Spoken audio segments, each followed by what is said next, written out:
Hi guys, welcome to my little teaching presentation about the select statement. And this is Ben Fuller speaking, so I'll be teaching you about this. And let's get started. Here's some helpful information about the select statement.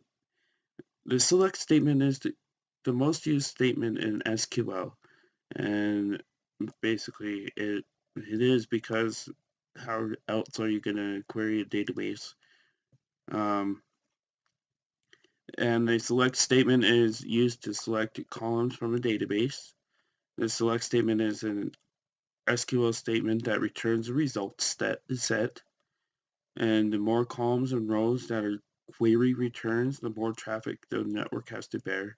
So basically, when you should not query a whole lot of columns and rows, because if you do, the table needs to think about it for a long time, and it takes a long time to return that information. When you query design or when you design queries, you should keep the number of rows and columns to a minimum. Errors as specified above.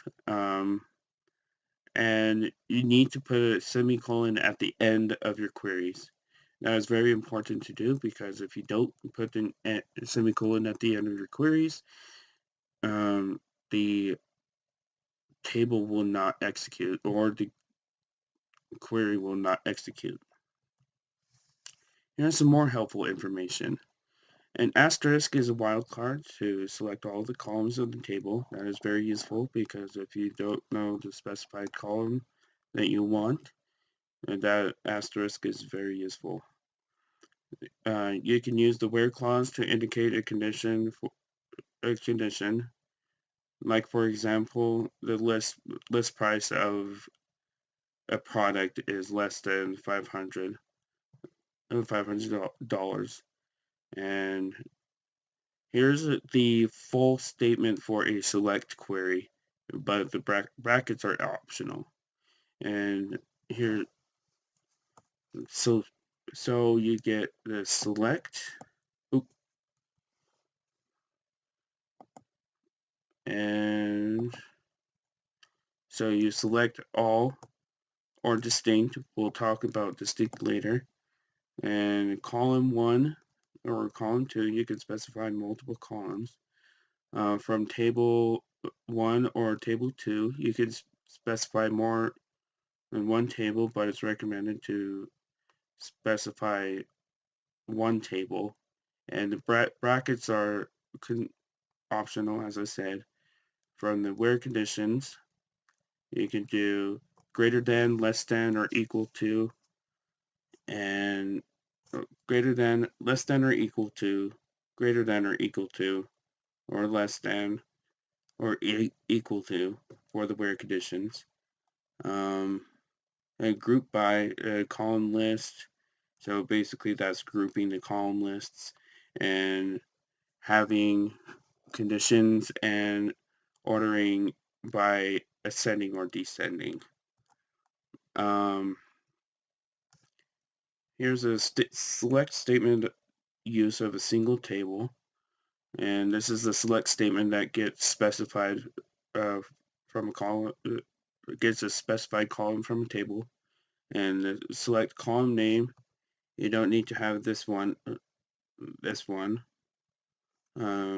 because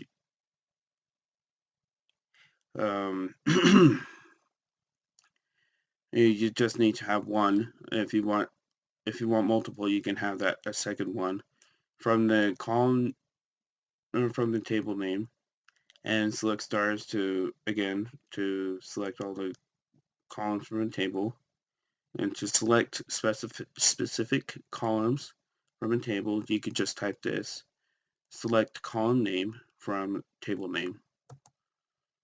Select distinct, as we mentioned earlier, can be useful for querying your database, and the distinct keyword retrieves the specified columns and rows. And the cool thing about distinct is that it will remove duplicate records for the columns you specified. For example, select distinct age from employee info, and this query is selecting all the unique ages from the employee table. And here's the conclusion. The select statement can be used in many instances when querying a database, and you can use select wildcard to select all of the columns.